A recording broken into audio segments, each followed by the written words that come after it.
Welcome back, everybody. We're off and rolling here on a busy Friday morning.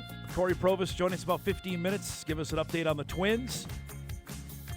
Week number 5, can't believe saying that, of the FCS season officially gets going tomorrow. We got no FCS games tonight. Ivy League doesn't start till next week on Friday. We know the Bison play tomorrow against USD. That's the Valley opener. For North Dakota, their Valley opener a week from tomorrow at Northern Iowa. They have their bye week this weekend. Head football coach Eric Schmidt is in parts unknown, like the ultimate warrior, we can say, from parts unknown, traveling this weekend out recruiting. Goes a few minutes in between stops here. That's life on the road, right? For a head coach, there's no off time, even if it's an open week, right?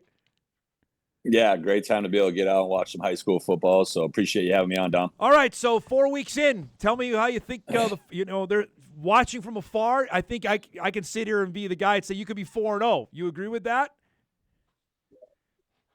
Yeah, I mean, a lot of teams, everybody's fan base or however you want to spin it, you can make it look that way. I think I do think the last 6 weeks here, since fall camps, we've really got to invest in football. I think there's been a lot of improvements on our teams, especially I think you feel like you have a pulse, and then you go out and play, and just when we got on the field at Manhattan and watched our guys move the football and compete and really do a good job. I felt like on both sides of the ball of playing clean and matching up. I just felt like, hey, that there's definitely been some improvement. Now we got to be able to take another step here. You have to play a complete game and play a little bit better at situational football. But I do like the positions that we put ourselves in two pretty hostile environments. I think you continue to do that throughout the season, you're going to win more than you're going to lose.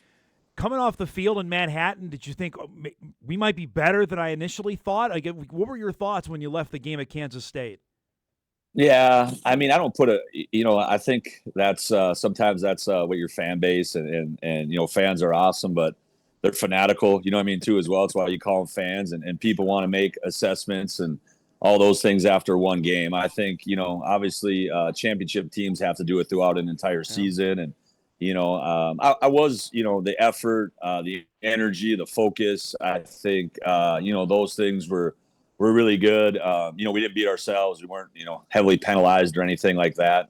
So I think there was definitely some signs of, what I think a disciplined, good football team does. And there was some maturity in the locker room too, as well, afterwards. So there was some good signs there, but we've got to keep doing it week in and week out here. I mean, I know that's coach speak, but I mean, especially as you get into Missouri Valley Football Conference play here now, we'll find out, in the next 2 to 3 weeks, like who are the teams that can do it consistently.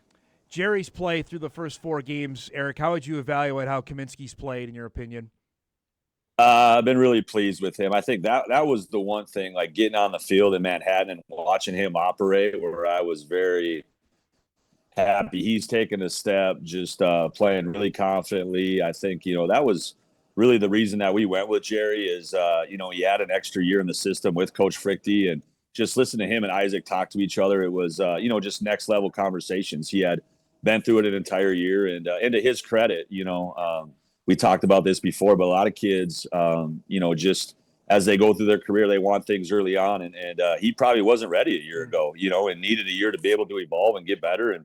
And to his credit, he put his head down and went to work and got better. And, you lose that competition a year ago, and then to win it this year tells you a little bit just about what's inside of Jerry Kaminsky. Is that rare in your football experience, of a guy that loses the job but then comes back the next year and wins it? Is that happen more frequently than we know? Great question. I think, the interesting part was, having Simon in the room yet, too, as well. And then adding Javance too, as well. I think, it's probably a little bit more common just, with a younger guy, when you're talking about, hey, freshman versus junior or freshman versus senior, at that point, I think you're obviously different in your careers as far as, where you're at, along. In the system, where you're at physically, too, as well. I think mentally he wasn't ready yet for, just the speed of the game and things like that. He just needed time to be able to grow. And, to his credit, I think you want to be ready. When you get those times, you get those opportunities, you want to be ready. And he's really done a good job here the first 4 weeks of like you said, answering the bell here. playing consistent football, taking care of the football, and then, being a playmaker, not only with his arm, but with his feet too as well. One thing from watching your team from afar, Eric, it seems like you guys are faster. How much was that a noted thing in the portal of addressing players that we got to be quicker? Is that been apparent to you as well through the first 4 games?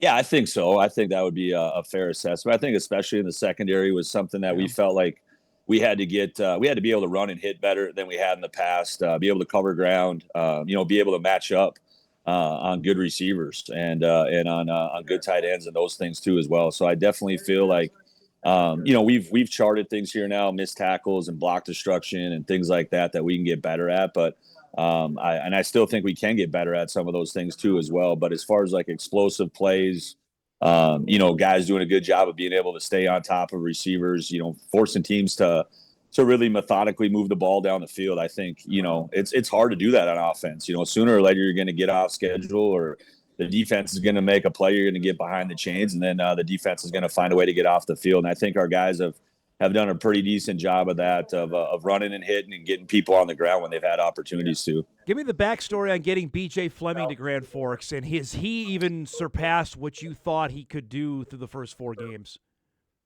No, he really hasn't. We think he can get better yet.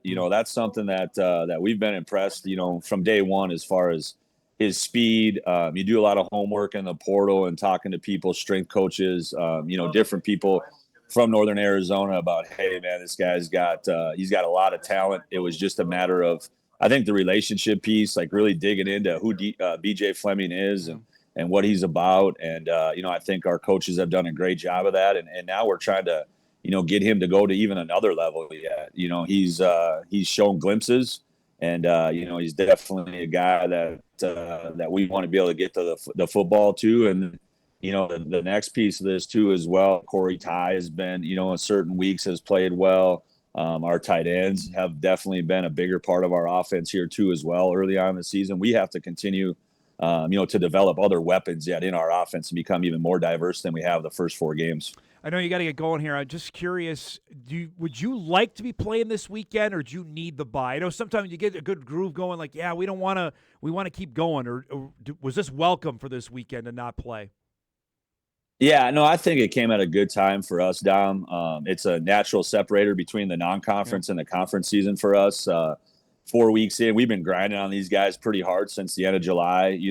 We had an extremely competitive, training camp, not only at the quarterback position, but at a number of defensive positions too as well that were, relatively up for grabs. So with those things, there's a lot of physicality and those types of things. And we want it to be hard, and we want to continue to practice that way, throughout the entire fall here, manage our guys. But yet, that's how you get better, is being able to go out every single day and work on your craft and make sure that you're doing a good job of competing at a high level. So I do think for our guys just to be able to, catch their breath here for a day or two. We've had, 4 really good workouts this week. We'll go again on Sunday, and then get ready for Northern Iowa here, because, that's them playing in their dome is definitely, a challenge, regardless of, what's happened here early in the season. Like, you watch them play at home, and they've played pretty well the first 2 games at home and won both those games at home. And we've got to be able to go on the road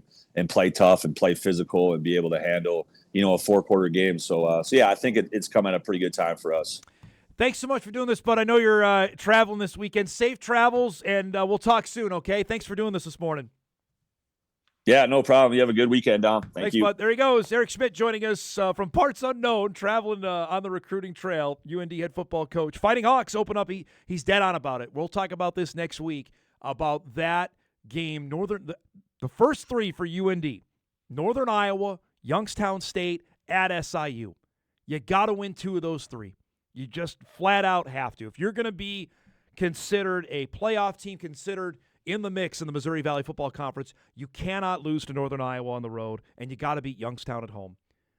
I'm not so concerned. Maybe Youngstown's better, so maybe that game we should be, although UND is good at home. But that game next week in Cedar Falls, we'll remember 2 years ago. They slapped the Bison around, and then the following week they got shut out at Northern Iowa. You just can't have that. If you're going to be a legit contender, you got to go down there and take care of business. And Northern Iowa isn't. They just lost to Utah Tech. We talked about that on Monday's show. Northern Iowa isn't what they were, and that place isn't what it was 4 or 5 years ago. We'll see. We'll talk about that coming up next week. We'll break now. We'll shift gears and talk some baseball. We come back. Corey Provis will join us as the Twins get ready for their final series of the year in Philly. That's coming up when we come back.